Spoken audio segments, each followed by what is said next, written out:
Okay, let's run.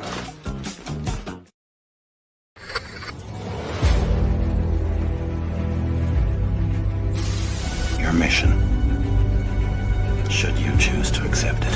It's a quest. It's a quest for fun. Well, The Rock says, why don't we just cut right to the chase? Okay, now he wants to get together. Well, he wants to talk. I want you to do me a favor. I want you to tell all your friends about me. It's showtime, folks! What are you?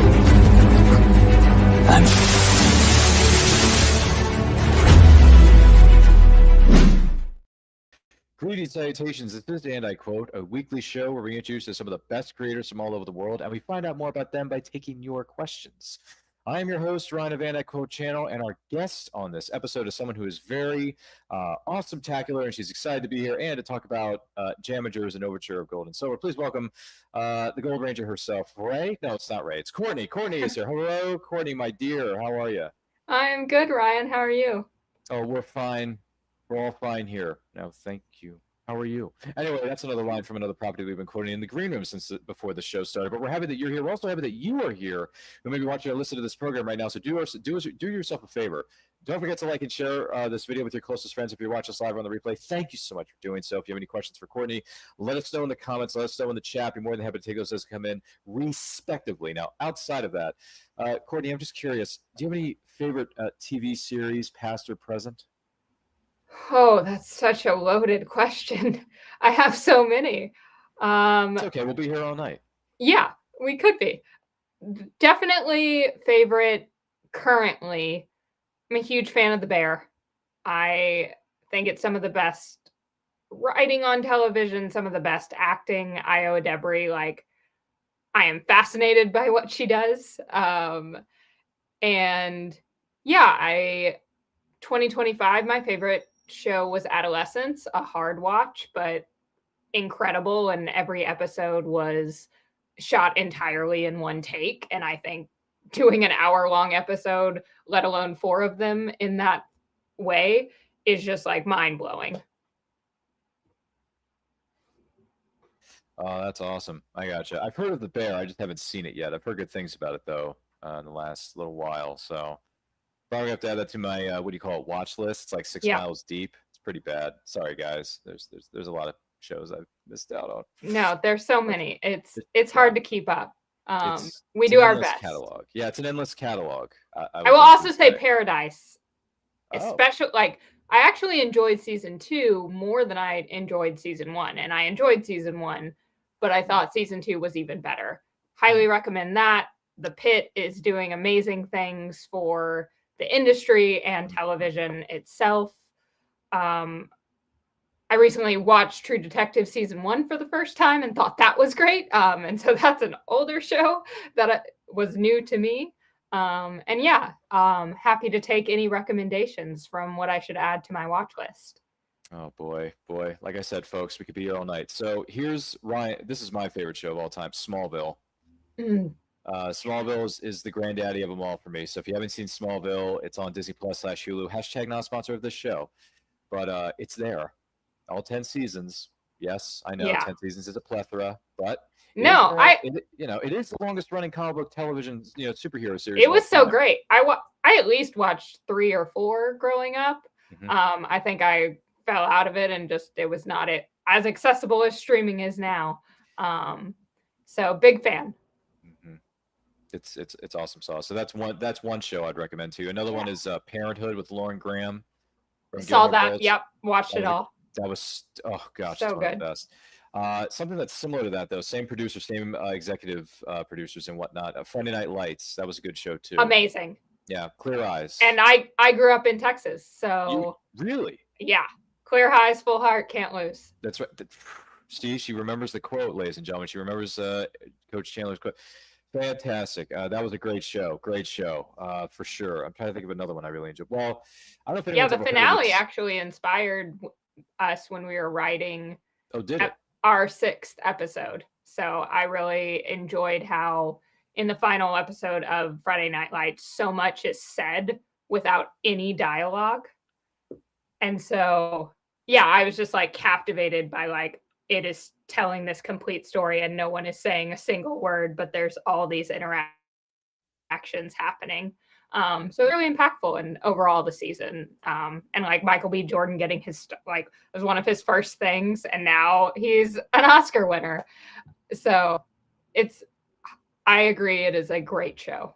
Yeah, definitely. It's I would venture to say it's in my top 10, top 5 favorite TV series of all time. Another one, this is going back many years though, but Joan of Arcadia, I think was really underrated with Amber Tamblyn. That was a really good show. If you haven't seen that, I would recommend that one.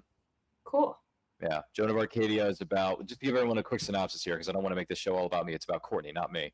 But Joan of Arcadia is about a young girl who's in high school, and she starts to see, visions, or starts to actually see God himself, being, coming in different shapes and forms, basically coming to her, guiding her through life struggles and all that kind of jazz. So if you're into that sort of thing, feel free to check out Joan of Arcadia. I believe it was released by CBS originally, if I'm not mistaken. So maybe on Paramount Plus, maybe HBO Max, one of the two, because it was a Warner Brothers distribution kind of deal, if you know what I'm saying. So might want to look into that one. Grant, we're on the dramatic side of things. I'm trying to think of Person of Interest. That was underrated. Jim Caviezel, Michael Emerson. That's a great sci-fi, more realistic drama if I've ever seen one. That one's good. Seinfeld is my favorite sitcom, so that's a funny one. That's something to get your funny bone going. Yeah. It's a show about nothing, so why not? Right. So those are some of the shows that I would recommend to somebody who's trying to get into television series. The original Wonder Years was really good back in its heyday. That was a great show. Once again, it's a sitcom, but it's also a family show, so what are you going to do? But yeah, that was good. Aside from the fact that Courtney and I have a 6 mile long, deep watch list on our streaming services. I'm sorry, Courtney, I don't mean to disappoint you. But flip side of the coin, though, what would you say are some of your favorite movies, past or present? Anything stand out? Oh, my favorite movie is The Proposal. Ryan Reynolds and Sandra Bullock. I can watch it anytime, however many times I have seen it, and there have been a lot. And I still find it hilarious and have a great time. So that's like the hallmark for me, like a favorite movie is I can rewatch it over and over and I'm never going to get bored of it. Wow. All right. So it's just The Proposal. There's no like top 5 list, top 10 list for you. It's just The Proposal and that's it. No other movies matter. No, I mean, like, okay. Like I love a good Disney movie. So like favorite movie is The Lion King. Definitely. I miss the OG 90 animation. I like the new stuff, like don't get me wrong. But like my nostalgic heart wants that. My favorite princess is Mulan, and she is a princess, and anyone can fight me if they think otherwise. And not really. I won't fight you, but I will strongly advocate for her being a princess. I'm so much better about TV. Like for me, I don't know what it is, but it's so much easier for me to watch like 8 episodes of television or seasons upon seasons than sit down for a 2 or 2.5 hour movie. I find it very hard, and I just end up getting tired during movies. But yeah, like I love The Proposal. I thought Sinners was great this past year. I definitely could be better about watching movies, but again, there is so much content that it's really hard it is to fill the time. But yeah, like I'm trying to think about it. Like now my brain's going blank of like, oh, what movies are out there? It's okay. Oh, what is it? Oh, The Guardian. It's Kevin Costner and Ashton Kutcher. Amazing movie. Oh yeah, the Coast Guard lifeguard movie. Yeah. Like I remember that. Way old. But I love A Star Is Born is great. That was really impactful. Big fan of Lady Gaga and Bradley Cooper. I didn't recognize. Yeah. So that's always fun for me to see is like, I didn't recognize you at the end of it. Yeah, he had a thick beard in that one. Yeah. Well, it was the thick beard, the long hair, and the washed-up rock star look that he was presenting himself with in terms of the movie's plot. In case anyone hasn't seen it, Jackson Maine was his character, and it's funny because everyone knows who Lady Gaga is, but I didn't know Lady Gaga knew how to act. So when she was in this movie, I thought, whoa, this is, to me, this was a revelation, in my opinion. So I see the trailer. I talked to my friends about it. I said, hey, I saw the trailer for A Star Is Born. It doesn't really do anything for me. It's, in the words of my good friend Randy Jackson, it's a no for me, dog. And then my friends were like, you have to see it. You have to see it. You have to see it. Because, when it came out, they were like, you have to see it. It's so good. And I'm like, I was like, are you sure? They're like, yeah. You guys, just trust me. It's good. And I went in and I saw the movie and I thought, wow, Lady Gaga just knocked down some doors with this one, because I had no idea she had that in her. Had no idea. I knew she could sing. Could sing, but I didn't know she could act, because singing and acting are two very different things. Right. So the fact that she's able to do that and do it almost like flipping a light switch, she can switch between the two respectively, Courtney. I thought, I think this woman's going to go places, and not just because she's going to win Grammys. No. Yeah. She may win some Oscars, to be honest. If she keeps this up, if she keeps training herself like this, she's gonna push it. Well, didn't she win the Oscar for song? For the best original song, I think she did. Yeah. Yeah. For Shallow, was it Shallow? I think it was. Yeah. Yeah. Shallow's a win. And I think she was nominated that year. Someone fact check me, but so Shallow's that's a deep song right there, partner.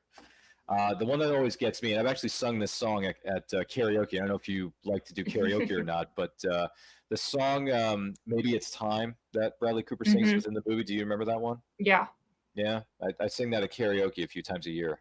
Nice. Yeah, and people have come to me, and I'm not, by the way, this isn't me just tooting my own horn. People have said to me, like, bro, that voice, like, you sound like ridiculously good. Like, you almost sound like Bradley Cooper, to be honest with you, if not better. I was like, really? I was like, oh. I thought, wow, maybe I'm in the wrong field here, guys. Maybe I need to think about another career here. I don't know. Does anyone have any thoughts, feelings, concerns? What do we got? So, just throwing that out there. But no, it's good. No, there's so many great movies out there. If you haven't seen, here's what, I mean, you may have seen this, you may have not. I don't remember. But Field of Dreams with Kevin Costner. If you've never seen it before. Yeah. Okay, you have. All right. Yeah. So at least we can check Kevin Costner. He's just great. Like, he's everything. I don't think I've seen a movie that I haven't been like, Kevin Costner knows his stuff. He knows what he's doing. Fair enough, because I was going to say, if you haven't seen Field of Dreams, we got issues. Yeah. You're going to lose some friendship points with me if you haven't seen it. Because, I mean, if you build it, Courtney, if you build it, he will come. All right? Well, it's actually he will come. Everyone says they, but it's actually the word he that's used in that phrase. Sorry. Not to be the, no, it's fine. Corrector, contrarian you gotta, here. Hey, your channel is called And I Quote, so you got to quote it correctly. It is. We take things pretty seriously around here. Another thing we take seriously is giving you a friendly neighborhood reminder that this is, and I quote, the greatest show in the history of the internet that you've never heard of until you do. So don't forget to like it. See what I did there? Don't forget to like and share if you watch this live on the replay. Thank you for doing so. If you have any questions for Courtney and not myself, let us know in the comments. Let us know in the chat. Be more than happy to hear from you as they come in respectfully. Boy, we've developed a list of movies and TV series to watch. Oh boy, where should we go with this next? Oh yeah, here's one. When did you start acting? When I was a kid. It started out in church plays and grew from there, though. Also, it started out with me never taking my red Power Ranger costume off and my Woody costume. I went to the grocery store. I went swimming, according to my mother.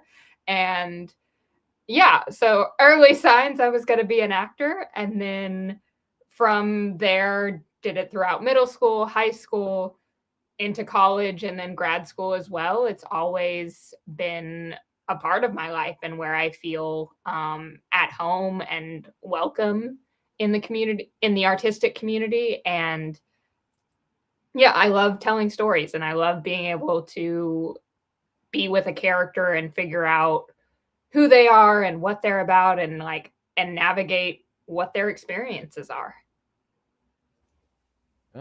Very interesting. Very interesting. What would you say are some of the rewards about being an actor? Community is definitely the biggest one, and it's working with a group of people. So, for example, when you do a play, you rehearse with a group of people. Sometimes the cast is as small as 2, or it could be a one-person show, but I've had casts as small as it's me and another person, and I've also been in musicals and bigger plays that is like 15, or like musicals there's 50 of us. So for me, it's always so special getting to be with a group of people for a really long time and building this thing and creating it, and then getting to share that with an audience, and you really start becoming a family. And as my career has shifted to where I'm more focused on television and film and much more excited by that medium for me personally, I've found my heart really being in TV because it marries that familial of you're working with the same group of people, hopefully for seasons upon seasons of television. And then, but it's working in the medium that I'm excited by and still getting that familial environment that I love about doing theater and putting on a play. Excellent. That's wonderful stuff. Because what we did in high school theater was whenever we had a cast, we would always sign each other's programs at the end of the shows that we had running that week, or the weekend rather, because we didn't do them during the week. That would be too rough. You know, taking classes and doing a play all on the same night, forget it, brothers and sisters. It's not happening. Forget about trying to make it happen. It's not going to happen. All right. So just throwing it out there. But no, I totally dig it though. Community and teamwork is very, very important. Flip side of the coin though, what are some of the challenges about being an actor? Rejection, and 99% of your life probably being a no. And I think in that rejection being hard, it's also understanding that if I'm not cast, it is 99% not about me and not about my talent, and doesn't have anything to do with my talent. It's, oh, am I the picture of that person that director has? And then am I the picture of the person the producer has? And then am I a picture of the person the network has? And then, oh, do I look too much like the lead? Like if I'm going in for a co-star or a guest star, and for those who don't know, co-star is like the one-liners, guest star a little bit more featured, but then you have the series regulars. Okay, do I look too much like the lead, and therefore we don't look great together on screen? That could be another reason I'm not cast. None of it is about my talent. And I think that took a while for me to realize is, oh yeah, there's so many things not in my control. And it doesn't indicate like my success, or it doesn't indicate my talent. It's just like, that's just the business, and it's not about me. And I base my success on, hey, did I have a good audition? Did I show my best version of the work in that moment? And if that answer is yes, then I'm successful. And ultimately, my job as an actor is to audition. Getting a role is where the fun gets to happen, and I call it vacation. But the work and the actual job is auditioning. Definitely. Yeah, and that's, everybody deals with this fear, right? Rejection. Biggest thing. Because I remember when I auditioned for certain roles and I didn't get it, or I ended up playing a part I didn't originally like audition for. They were like, hey, we really like you. We want to keep you here, but you're not getting this role. We're going to put you in this role because we think you'd be a nice fit for this. What do what are your 2 cents, right? And I would say to them, I don't want to play the scheming brother. I want, I mean, don't get me wrong. I'm not against playing an antagonist, because being the evil one is always fun. But at the same time, I'm thinking, I don't want to be a scheming brother trying to take other people's money. What are you talking about, Willis? Come on. But I've watched too many superhero movies. Give me a break. Yeah, and I've wondered if you found though, because when that would happen to me, I then would be in the role and I'd go, oh, I really like this. And this is why I think directors are very, very smart. And casting directors are smart, is they know where you're going to excel and succeed. And I found when I've I've gone for this role and got cast as another, by the end of that process, I don't want the original role that I wanted. And I am so enthused to be in the role that I have. So curious if that was your experience when you were given a role that you didn't think you wanted in the beginning. Yeah, I mean, we did a play. This is going way back, ladies and gentlemen. I'm dating myself because I'm very old. But we did a play in high school. It was called The Curious Savage. And the guy auditioned for one of the lead roles and ended up getting one of the supporting roles as, once again, in this case, it was the scheming brother who wanted to take the mom's money, whatever it is. But I'm the one who gets hit, not literally, by the way, just figuratively. I'm the one who later on in the script gets hit with a ton of bricks, breaks his arm. I have to wear a neck brace and an arm brace all at the same time. And I'm on stage with my castmates, and I'm looking into the audience and I'm thinking, it is really hot in here. This is, man. But at the same time, like, the lines are going from here to the next, and I'm looking at my castmates because every action has a reaction. So I'm reacting to my castmates and what they're saying. And I'm thinking, okay, I may not like the way this sling is around my arm right now, this neck brace, but I'm kind of enjoying this. Like, I'm kind of digging this. So at the end of the day, I was okay with the role. It was a great experience. It was a good learning experience for me too. Yeah. And my castmates were cool. I liked them. We liked each other. We got along pretty well. And it ended up being a little bit more fun, I guess, at the end of the day than we had originally anticipated. And the audience seemed to really enjoy it too. They were laughing. They were smiling. I could see, you can't always see the audience because the lights are so bright and in your face. But I could see. But you can sense it. You can sense it. Yeah. We were looking in the audience and I'm thinking that, like, Kristen, I think they're enjoying this. This is good. So, we got laughs that night, and it was fun. It was fun at the end of the day. I mean, the first role I ever got, I was a Metropolitan Police captain in a one-act play. So I go from doing that, and then less than one semester later, I'm playing Deputy Governor Danforth in the freaking Crucible. So I go from having 13 lines for 1 minute, Courtney, to having like 200 lines the next. And I'm thinking, what would my director think that I was ready to go from 13 to 250 lines in a play? What possessed you to think that? But that's the thing about directors. They have confidence in their actors or actresses that they cast in these roles. So I thought, okay, I'm playing a judge and I like Law and Order. So granted, this is a Puritan piece. This is going to the 1600s. So I got to really dig into this role because and this is another thing that was kind of interesting for us. We had to have our hair spray painted. Yep. Because I'm very old in this play. Danforth is like what is 50s and 60s, so I'm like a really old man. So I had to have my hair spray painted. I had makeup artists, putting all this stuff. And I'm thinking, how am I going to get through this? How am I going to get through this? This is so awkward for me. But as soon as we got on stage and the light, when those lights turn on, you gotta. It's game time. You can't think. You can't second guess anything you're doing. And I remember one night we looked at each other, and I was looking at my castmate, and Derek, you know this. So he played Mr. Cheever, the one who's, taking down all the notes. He was like the court reporter. What is it, like the court reporter, whatever it was? Yeah. And I forgot my line. And then all of a sudden he looks at me and he says, Your Honor, I believe it's time to go. Yep. He's giving me the cue. Oh, we love the actor save. I was like, oh, I forgot this line. What's my line?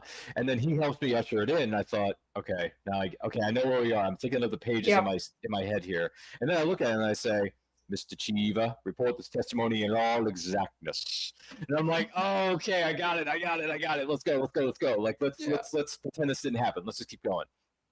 And it was fun. It ended up being fun. I mean, I don't like it when I forget something. No one does. But we rolled with it, Courtney. We rolled with it. And the audience seemed to get a bit of enjoyment out of it. And I thought, okay, if the audience doesn't laugh at anything else but this, we still got them. So we're not going to lose them. Yeah. Even though The Crucible is a very dark, disturbing play, but it's a great story, and Arthur Miller nails it. So thank you, Arthur Miller. Just saying. Yeah. And there's a reason we still do it. It still has things to say. Hundreds of years later, we're still talking about it. So thank you, Arthur Miller, for writing it. And we performed it at our high school. I think, what year was this? Was this sophomore year or junior year? It may have been sophomore year, if not junior year. No, it was junior year for me. It was junior year. Yeah. Yeah, that was nuts. But I got through it, and now I have it on my, resume. Yeah. But, that doesn't hurt anybody. What else doesn't hurt people is that the fact that this episode has been great thus far, called The E-True Hollywood Story of How Courtney and Ryan Got Into Acting. See what I did there? Don't forget to like and share if you watch us live on the replay. Thank you for doing so. If you have any questions for Courtney, the VIP, the MVP, let us know in the comments. Let us know in the chat. Any pieces of advice you would offer to aspiring actors out there, Courtney? Oh. Enjoy it and take your time, I think, and find what excites you and and do things that excite you and don't do things that don't. In 2017, I was constantly auditioning and just looking to fill my time and really didn't understand that like free time is not a bad thing. It's actually a good thing and you need it. But I kept doing shows and just, it was a really hard year of while I was doing shows, I wasn't necessarily as proud of them as I would have liked, or some of them just ended up not being as pleasant of experiences. And so I realized I was just auditioning to audition to be in a show because I didn't want free time. And instead, I made a rule for myself that I only do things that excite me. And since then, I have felt very proud of each and every project I've been a part of and each creative endeavor. And it's okay to be selective, and it's okay to only do things that light you up, because if you don't do that and you feel like you might wind up where I was and just like, I'm not proud of the work, but I just feel like I'm doing it. So yeah, do things that excite you. Well, that is certainly true. I mean, and we were talking about this earlier. I probably should have said this sooner, but yeah, one of the examples of getting one role and you actually end up getting another was and we're also going to talk about your film, your film and your project and everything else. Don't get me wrong. So originally I auditioned to play Billy the Blue Ranger in a fan film for Power Rangers, and the director said, "Hey, we went with somebody else, but I think you would fit this role, and it's Count Dragon from Masked Rider, or as it's otherwise known in other cultures, it's called Kamen Rider, if I'm not mistaken. Does anybody remember Kamen Rider? Does that ring any bells?" So he was like, "You could play Dragon in this," and I thought, okay, well, what is this going to entail? What's my, I got to see the suit, man. Yeah. Got to see the suit. So he shows me the suit, shows me the mask, and I thought, all right, it's different, but I'll roll with it. And we ended up doing it, and it was great. I ended up working with like 2 other actors because we were filming in front of a blue/green screen at the time, because this is a very, for anything Power Rangers is going to be visual effects heavy. Yeah. I'm sorry, but it's just the truth. Those morphing sequences don't happen by themselves. No. As much as we may want them to, like we did when we were watching Fox Kids back in the day, Courtney, but no, there's a little bit more to it than that. It's lightning bolt here, the object of the morpher behind here, and this, that, and the other. So we filmed it, and it was fun. It was great. And thank you, Cisco, for casting me in that movie, because that was a dream. For anyone who's been a Power Rangers fan for any amount of time, being in something that's related to that property, whether it's associated with it, whether it's canon or non-canon, it doesn't matter. Yeah. It's worth every penny in the book. So thanks, Cisco, and thank you to Zordon of Eltar, the fan film that we all did. And don't worry, Courtney, we'll send you the link so you can go ahead and watch it, because it was a fun film to make.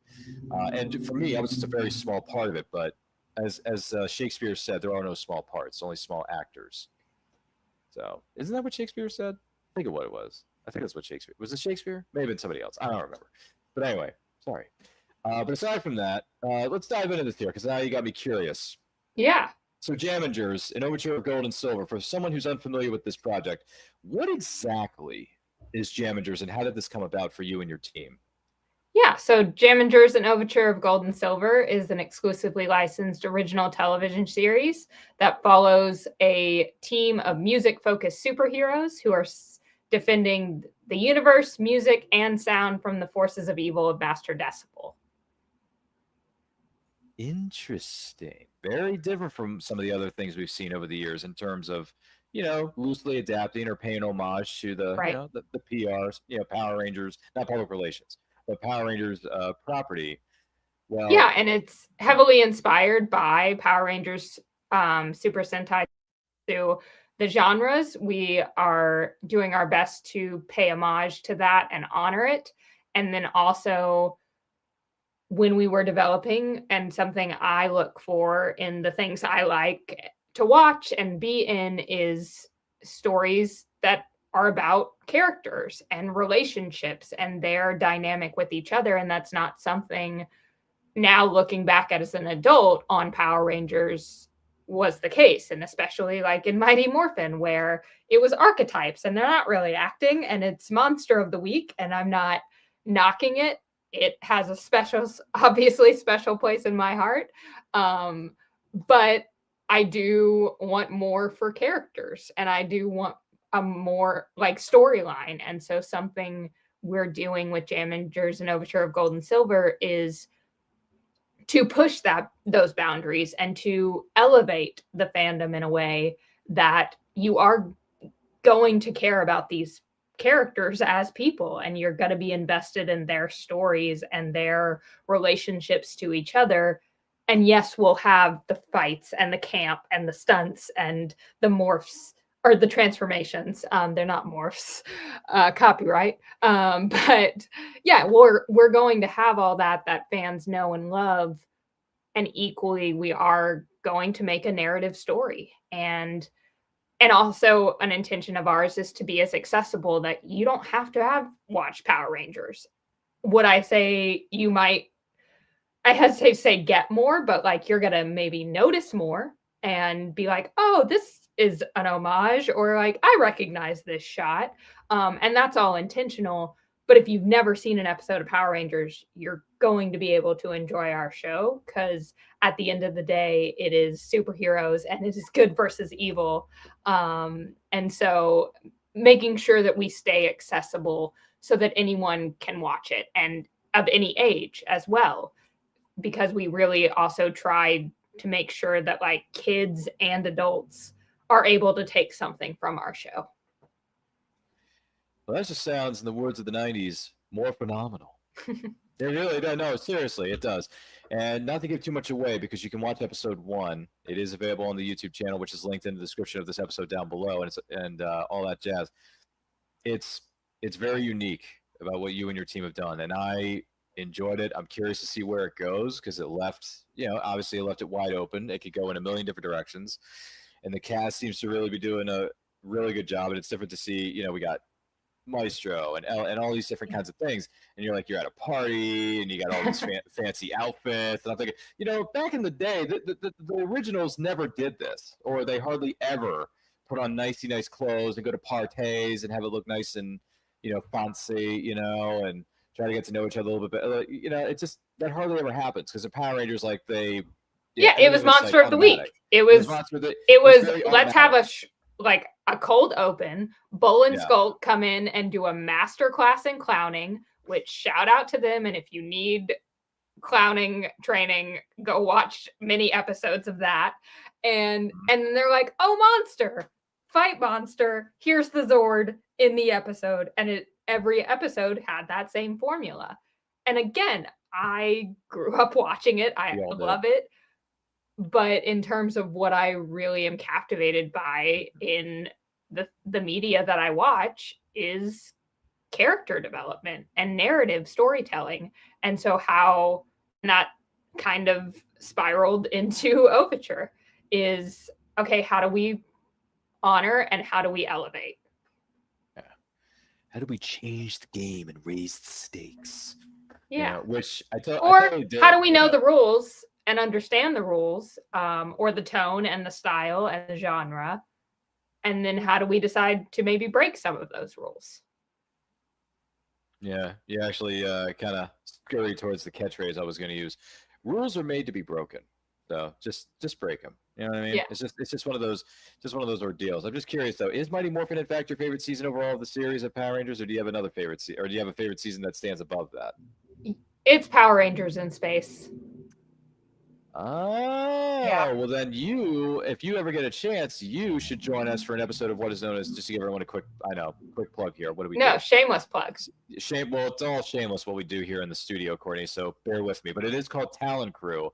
It's a bi-weekly show. We do it every 2 weeks. It's hosted by my good friend Dustin and myself. Dustin, you can find him on Instagram at Master of the Thunder Nerds is how you can find Dustin. He's a good friend of ours. And we do a show where the first hour of that show, we are watching an episode of Smallville, because, Smallville, the name of the local theater in Smallville is called The Talent. And then the crew part of it is us watching the second hour of that show. We watch 2 back-to-back episodes of your favorite season, Power Rangers in Space, because Dustin has never seen anything past Mighty Morphin. So he's going through and watching all the seasons that have come after MMPR. So in order to prepare for In Space, he went ahead and watched Zeo and Turbo and Power, Mighty Morphin Alien Rangers and all that stuff. Yep. And then he got ready to watch In Space, and I said, just so you know, like there are going to be some threads that are going to come over from Turbo and some of the other stuff. So we're about a little bit more than halfway through the season of Power Rangers in Space. So we've gotten past, Zane being introduced, right? Andros finding out that Astronema is his long lost sister. Corone.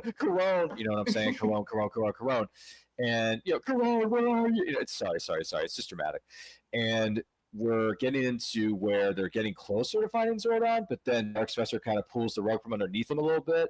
Yeah. With that, I don't know if so you kind of know where I'm going with this. So if you ever get a chance, and we invite you, by the way, we do invite you, Courtney, to have a seat at the table and watch those 2 episodes of Power Rangers in Space with us when we get to that part. If you want to watch Smallville with us during the first hour, you can join us for the entirety of the show. But if you only want to focus on the Power Rangers part of your ever-loving heart, we can say, hey, we'll text you and be like, hey, girl, you could, hey, Courtney, you can jump in now because we're going into Power Rangers in Space. But we've been doing that show for a couple months now. We're about halfway through season 1 of Smallville because we're going back to the beginning, going, 1 episode at a time. Yeah. And Dustin and I are realizing that there's a lot of really good moments in season 1 of Smallville. And we're also realizing that there's some stuff that maybe not as aged well in Power Rangers in Space. I'm sorry to say. Yeah. No, it's a lot of cheese. Yeah. I mean, even watching television or even watching stuff from, like, I recently was watching the first few seasons of Mad Men that I've never seen. And I hate thinking of like 2012, 2013 was a product of its time because that just makes me feel old. But it really was, where I was like, the first season is so slow.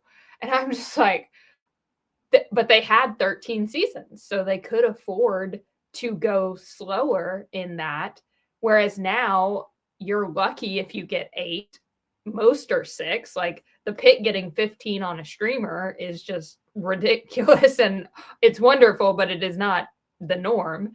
And so TV has to be so jam-packed, and it's like, oh no, every moment has to hit, and we have to do this because they only have 6 or 8 episodes to cover their story. Whereas Mad Men getting even 13, they had a little more time to breathe. So some of the episodes where I'm like, nothing happened, they could afford that because the episode order was just longer. So it's just interesting looking back even further, and sometimes unfortunately of like, ooh, that did not age well in the year of 2026. But you have to go, okay, well, that was the product of its time. And I'm not condoning it. I'm not saying, but it is different. And it also can show, hopefully, how we have changed in a positive way. That's very true. Yeah, that was my late mom's. One of her favorite shows was Mad Men. Now, I have not had a chance to sit down and watch it, but what I will say, in terms of the style that they have, because Mad Men has its own sense of style. Yeah. If you want to watch a show that has a really unique style and you haven't seen it, or you're maybe not be overly familiar with it yet, check out Suits. Because Suits is just, I would say the first 6, is it 6? 6? Yeah, 6 is good. First 6 seasons are great, and then it just goes off the rails, like really off the rails after that, at least in my opinion, because that's when certain characters had decided to leave the show and go on to something else. And then you're left with these people, and I'm thinking, oh no, you lost the heart of the show, fellas. What have you done? So we're going to check out Suits. Have you ever heard of Suits before? Does that ring a bell? I haven't seen it, but I've heard of the show. All right, you may want to add this one to your watch list because it's very, very good to me. And Suits is very, very good to you. So, it's a legal drama, but it's also a dramedy. So it has a lot of moments of levity while balancing out the drama. Yeah. So it's a dramedy is the best way to put it. That's still a phrase, right? Do people still use that in show business as a dramedy? All right, cool. Then I haven't lost my touch with reality. Thank goodness I haven't. But you'll also hear dark comedy. Yeah, that's another one. So. Dark comedy this, light comedy that, and so on and so forth. I haven't, and this is another thing about social media. I have not watched full-length episodes of this particular show that I'm about to announce, but the clip that always gets me is and by the way, this is featured on a short, a YouTube short, which you can easily find.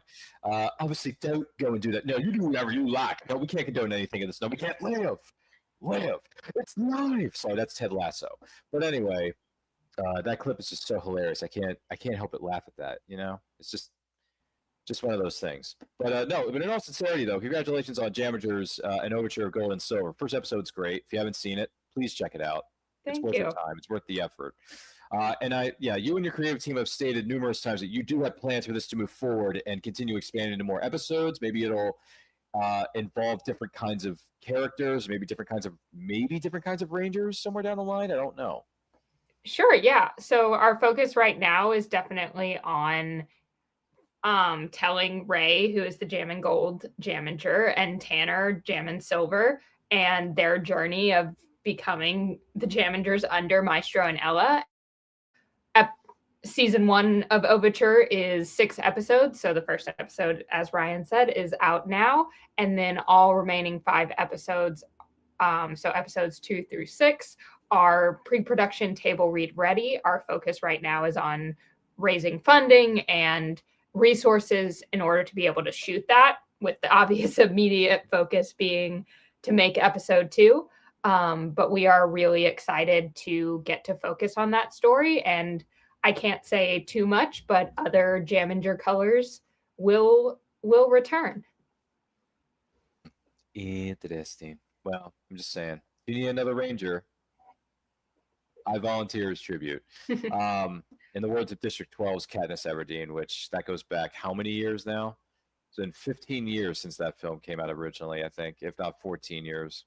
Isn't that crazy? And still so good. Yeah. Now, granted, I have not seen the newest one, The Ballad of Songbirds and Snakes. I haven't seen it yet. No, I haven't either. I haven't seen the movie, but I've heard the book is great. Yeah, I'm trying to get back into reading. So I'm like, I think I'm going to reread the Hunger Games trilogy and then read the 2 new books that she came out with. Yeah, which was, in this case, The Ballad of Songbirds and Snakes, and then there's Sunrise on the Reaping. Yeah. So, which I have all 5 books. The first 4 I have in my over here on my TBR shelf over here to my set here are in paperback, and then Sunrise of the Reaping is featured in hardcover. So nice dust jacket too. Yeah. Just throwing that out there. Yeah, that's actually something I was curious about. Do you have a favorite fiction or nonfiction book that you would recommend to people to check out? I'll go with my most recent one that I read. It's called The Secret History by Donna Tartt. And yeah, it was really compelling. It's about these students at an upstate New York university, and they take Greek. And I don't want to give too much away, but it's about like their college experience, and interesting things happen in this group of friends. Ooh, okay. At first you had my curiosity, Courtney, but now you have my attention. So there you go. See what I did there? Who is an actor or an actress you would love to work with somewhere down the line if an opportunity presented itself? Anne Hathaway. Yeah. And Claudia Jessie, who is Eloise in Bridgerton. And she is amazing. I've never felt more seen by an actor in a character. And yeah, we should play sisters. So that would be really fun. And yeah, also like that at the end of the day is what excites me, is like just being able to collaborate with other artists. And I don't think I have a specific like, oh, it would be awesome, but I'm all the time usually just very happy who I'm working with in that moment. And getting to learn from them and connect with them. And yeah, and back to Overture, like loved working with the entire cast. Like they were so wonderful, and the entire team, cast and crew, and getting to learn so much. And most of my scenes were with Rico Fajardo, who played Maestro, and he has so much experience that it was like, oh, I learned so much just being on set with him and watching how he worked. And it's inspiring of like, oh, I hope I can get to that point one day. Ooh, that's really cool. Yeah, Maestro kind of remind me a little bit of Zordon in a sense, or Yoda. to a certain degree. It's like you got to feel this, you got to sense Yeah. it, you got to take your time. And with it. really, Don't that's rush- what Maestro and don't Ella rush it. take is they do fill that Zordon mentor role. And you'll see that more and more as the series goes on. Mhm. Or I think the other one from Turbo, what was her name? Demetria, I think her name was. Who was Divatox's sister for some reason. It's like, hey, Divatox is evil, but she also has a sister, but she's the good sister, not the bad one. I'm like, Hey, how does that? It's a trope. Tropes work for a reason. Yeah, they call it Power Rangers logic. I don't understand. Does anyone else understand Power Rangers logic? Because Lord knows I don't think I do. But dude, aside from that, good heavens! I mean, heavens to Betsy! If anyone knew.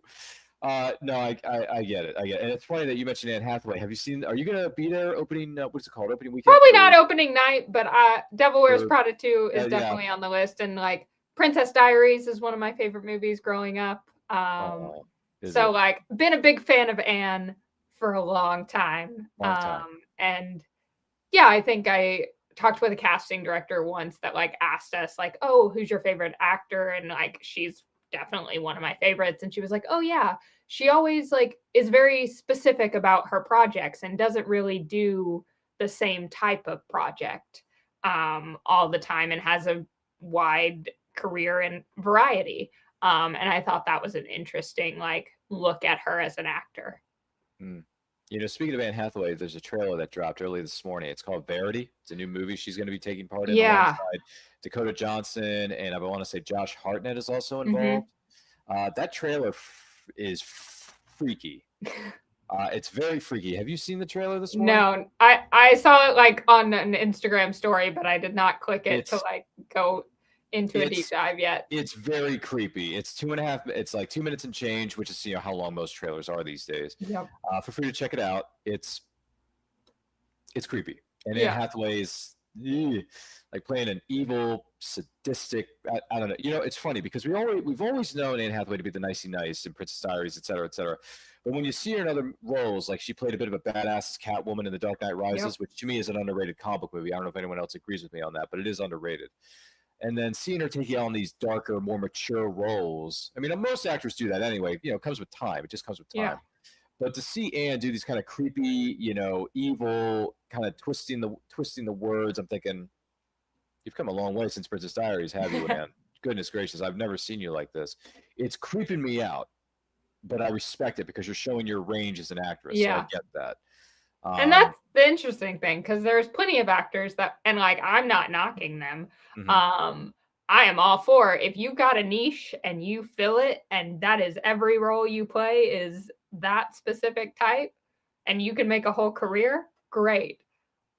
And equally, it's cool to see people transform, and I think that's one of the exciting things about being an actor is we get to inhabit different people, hopefully, and get to understand why they act the way they do and bring ourselves to that and find ourselves in it while also honoring who that character is. It's very true. See, this is why we pay Courtney big bucks on this program. This is why we do that. All right. Just throw it out there. And by the way, I think I'm not sure if I've said this to you before, but I'm going to say it anyway. Courtney, you're so money, you just don't even know it. You know, you're just money. All right. By the way, that's a form of encouragement, ladies and gentlemen. This isn't a negative or a knock against my guests. So when I say that you're so money, you just don't even know it. It means you're awesome. You're a great person. You got a lot going for you, et cetera, et cetera, et cetera, et cetera. That's what I'm trying to convey. So well, thanks, Ryan. I appreciate it. Yeah, you're so money. You and your crew, your cast, your crew, everybody who works behind the scenes tirelessly to make this thing a reality. You're all just so money. You just don't even know it. You're like a big bear, man. Anyway. They're absolutely incredible, and I would not be here talking with you without them. And just everyone who continues to believe in this project and say yes, and continue to say yes, Courtney, this is a good idea. We should keep making Overture. I'm just really, really thankful throughout this entire journey, and could not sing their praises enough because I could not and would not want to do this alone. That's just more phenomenal as it gets. Do you have any special memories from being at conventions that you and your team have been to thus far?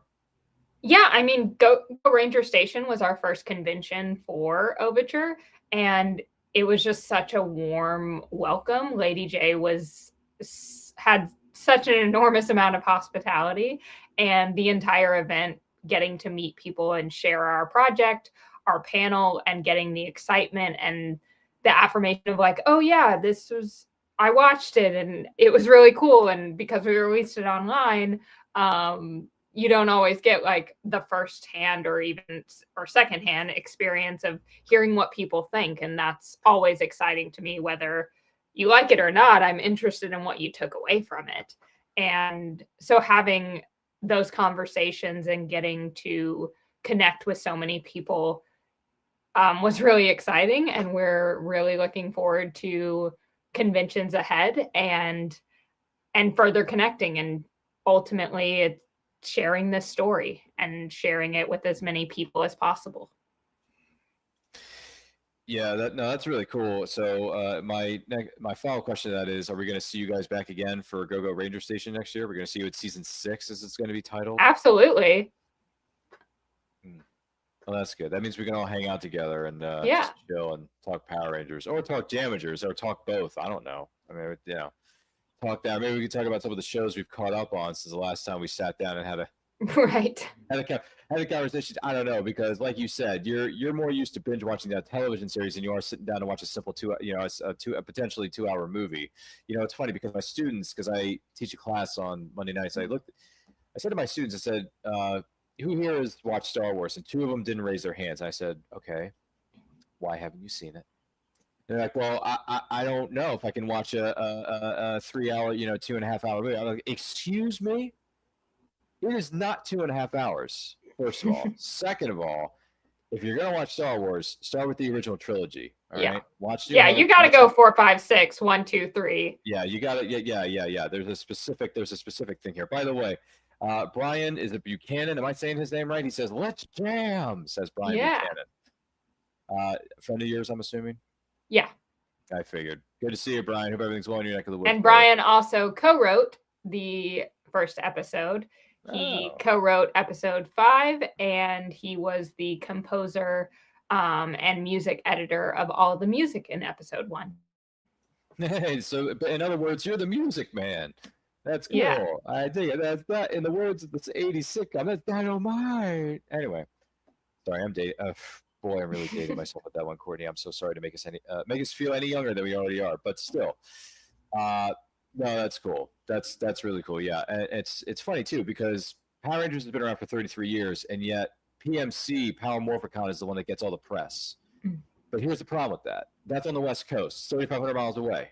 Not all of us can fly all the way out to California in the middle of the summertime when we're busy with work and whatever else is going on. Right. But the fact that Lady J and her creative team have put together Go Ranger Station for the last number of years, and it's only, for us in Maryland, it's only a 2-hour drive for me. I'm like, okay, I can make that work. And it's great. And and like you said, Lady J is a wonderful human being inside now. Lady J, we love you. Keep doing what you're doing. She just had her Mutant and Proud event this past weekend, which is an X-Men themed convention, which one of these days I hope to attend, because I am an X-Men fan. Same. I grew up watching the animated Overture. series. That is one of our that's one of our comps and inspirations. Is the X-Men franchise, and it takes a lot of inspiration from it. Okay, well, let me ask you this: favorite X-Men character? Oh, who's your favorite character? You got to be honest with me here. Come on.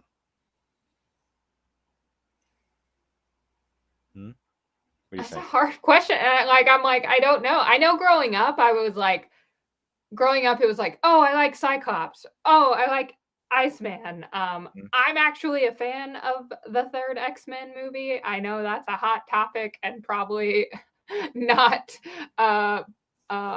popular opinion, but I thought I had a great time. I love the world. Listen, it's okay. You're among friends, my dear Courtney. I like X-Men Through the Last Stand too. Look, is it everybody's favorite cup of tea? Clearly it's not. It gets a lot of flack, and I understand. But here's the thing. This is the thing that distinguishes a movie fan from a comic book fan. You can't squeeze an entire comic book storyline into just a 2-hour movie. You just can't. Yeah. Same thing happened with Captain America Civil War. Same story. but they loosely adapted it. And that's okay, because the 2.5-hour movie we got from the MCU, respectively, with all due respect, Courtney, it's a darn good movie. Oh, yeah. Civil War is great. It's one of the best in the entire MCU, at least in our professional opinion. You know, if you ever get a chance, we did a 10-year anniversary watch-along for Captain America Civil War this past weekend on our channel, so feel free to check that out. It was between myself and Case, also known as the Dutch Star Wars guy on YouTube, in case anyone's looking for some Star Wars-related content out there. In case you do a great job with your videos, brother, with all due respect. Yeah, no, I like X-Men 3: The Last Stand because it brings, and this is the thing I love about certain movies, right? When they introduced the cure in X-Men 3, like what if mutants were able to get cured of their mutant abilities, it made me think when I was much, much younger about what if there was, and I'm not, by the way, I'm not saying that there is, because there isn't, but I'm just saying like a what if scenario. You know, what if those with autism could be cured of it? What if we, you know, because full disclosure, I'm autistic, all right? So many, many years ago, I thought, if there's a cure for autism, I'm going to take it because I don't want this. I don't want to feel like this. I don't want to have this thing in my mind and in my body. I don't want it. It's like, I wouldn't say it's cancer, but it's like having a disease you just can't shake.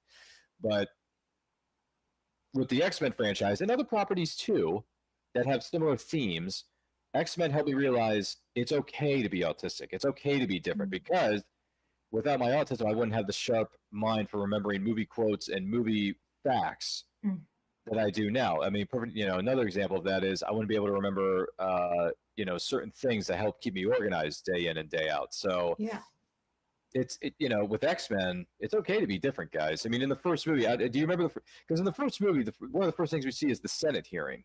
Yeah. You know, Jean Grey is presenting, you know, this is who mutants are. This is how they manifest their mutations. And then here's this senator, this punk, you know, Senator Kelly saying, well, what is it the mutant community has to hide, I wonder, that makes them so afraid to identify themselves? I didn't say they were hiding. Well, let me just show you what is being hidden, Miss Gray. You know, and then he's got the list of names of all the mutants, and he wants them to register with the mutant registration. It's like, like how, like, why would you do that? Why? If I'm autistic, I want to be the one to reveal it. You should be the one to reveal it. It's my life. It's my job. It's my option. Do you see what I'm saying? So like, this is why X-Men is so freaking awesome, and this is why I love most of the movies. There are a few that I would throw in a garbage can outside our back door, but X-Men 3: The Last Stand does make some good points, and not only that, Beast Hank McCoy played brilliantly, I might add. Like Kelsey Grammer is.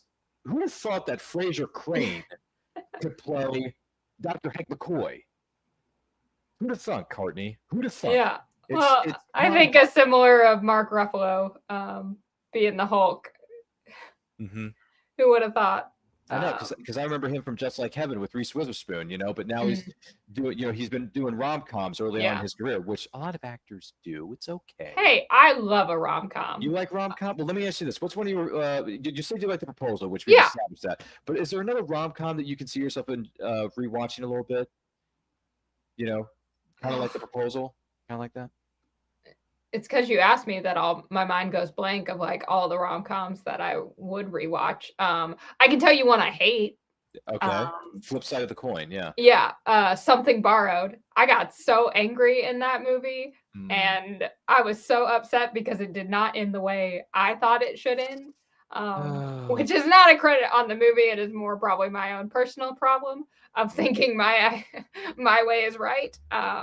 But yeah, I just remember being in that movie theater thinking it was I was so angry. That's fair. That's fair. I think I've only seen like clips here and there or something. But yeah, I'm a sucker for a rom-com. I'm a sucker for a Hallmark Christmas movie. Oh, really? That is one like formula I do not mind. You don't mind it?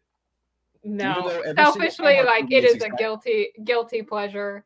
That during the holidays or otherwise, I'm like, it's sometimes you need the mindless or the not so emotionally invested in the thing, and knowing, hey, it's gonna work out. They're gonna end up together, and this is a formula I'm okay with. All right. I respect that. They're still making those movies even to this day. But by the way, here's a fun fact for anybody who's wondering about Hallmark movies. They're all the same movie. just with different titles and actors, but they're all the same movie with the same exact plot. Anyway, sorry to reveal the unfortunate secret that is not so widely known and what makes a Hallmark movie. But just in case anyone's wondering, here's the thing about Hallmark movies. I've seen some, because certain actors and actresses I'm a fan of do take part in these set movies. Perfect example. Erin Cahill, who played the Pink Time Force Ranger. She's been in numerous Hallmark movies. And the only reason I watch them is because I am a fan of Erin Cahill. But then again, who the heck isn't? Erin Cahill is one of the nicest, kindest, gentlest souls on God's green earth. And not just because she was a beautiful Pink Ranger back in 2001. I'm talking even to this day, Courtney, Erin Cahill is a wonderful person. So just throw that out there. And by the way, hashtag Time Force is my favorite season. So Erin Cahill, we love you to pieces, and you're always going to be our favorite, but one of our favorites. But absolutely. With that being said, my favorite Hallmark movie. Tell me if you've seen this or not. Christmas at the Plaza. No. Okay, that is one of the very few, if any, Hallmark movies that steps a little bit, just a little bit, outside the typical formula. You know, boy meets girl, girl meets guy. They start knowing each other. They fall in love. All this other stuff. But check out Christmas at the Plaza. Cool. It's a solid Hallmark holiday film, just in case anyone's wondering. But yes, so check out Christmas at the Plaza. It is available on YouTube, free with ads. Hashtag not a sponsor of the show, even though we broadcast on YouTube every day of the week. Twice on Sunday, by the way, Courtney. Figure of speech. But yeah, Christmas at the Plaza is a good one. I think you and your friends or family who are also Hallmark fans would enjoy it.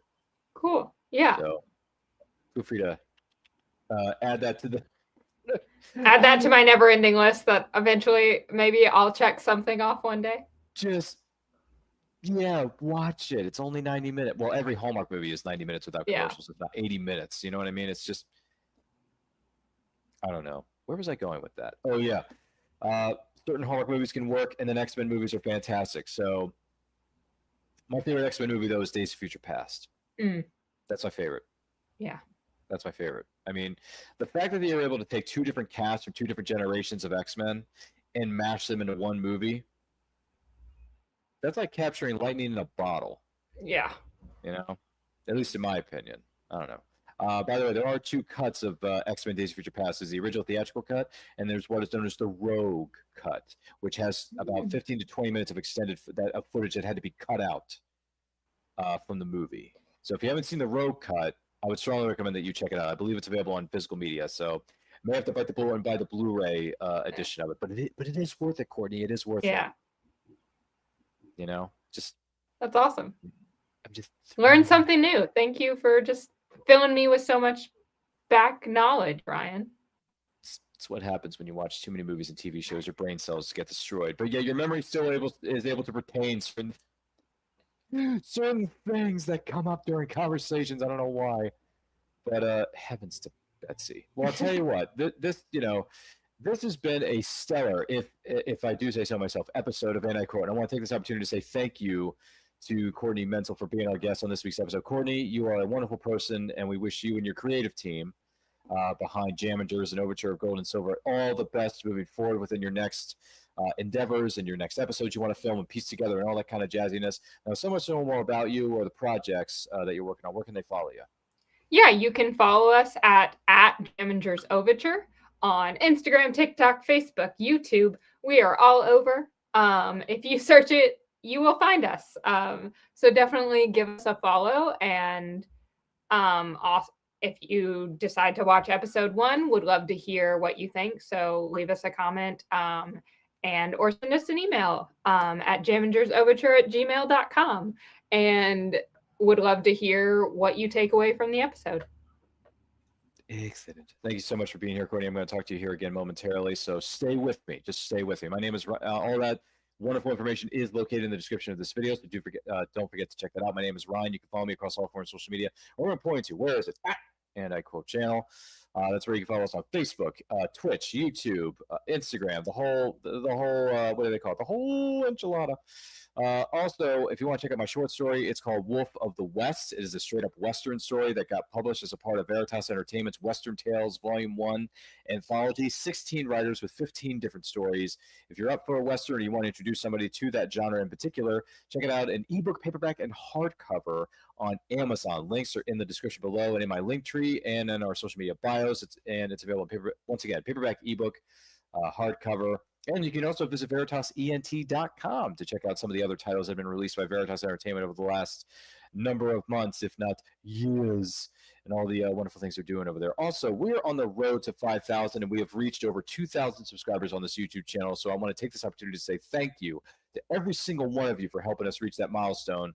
And if you continue to share our videos and help us reach 5,000 before the end of the year, we're going to have a giveaway or giveaways that the incredible person or listener are going to be eligible to win. And if you want some great merch, we have hoodies, we have shirts, we have short sleeve shirts, long sleeve shirts, stickers you can add to your water bottles, we have coffee mugs and stationaries and notepads, all that kind of stuff. It's in our Redbubble store. Everything is on sale right now. Links are in our social media bios and also located in my link tree, which is located in the description down below. Once again, do not forget to like, comment, share, subscribe, ring the bell to be notified when our videos go up or they go live. Movie watch-alongs are on Fridays, 7 p.m. Eastern Time, and I close on Saturdays, 12 p.m. Eastern Time, unless otherwise specified. And we will catch you on the next episode of And I Quote. Thank you for being here, and most importantly, may the power protect you. I've been a superhero for a long time. It used to be so simple. You catch the bad guys, do the right thing, save the world. Then I met Aiden, and things got complicated.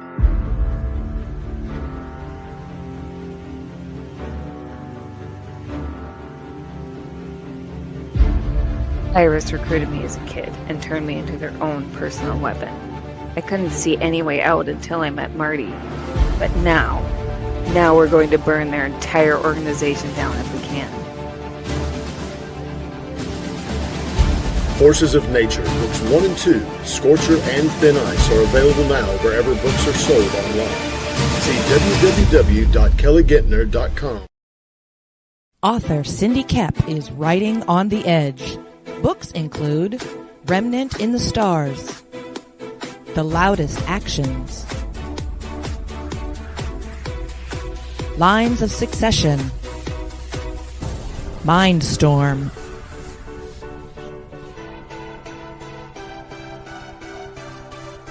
Condemned Courier, the Yerushalayim series,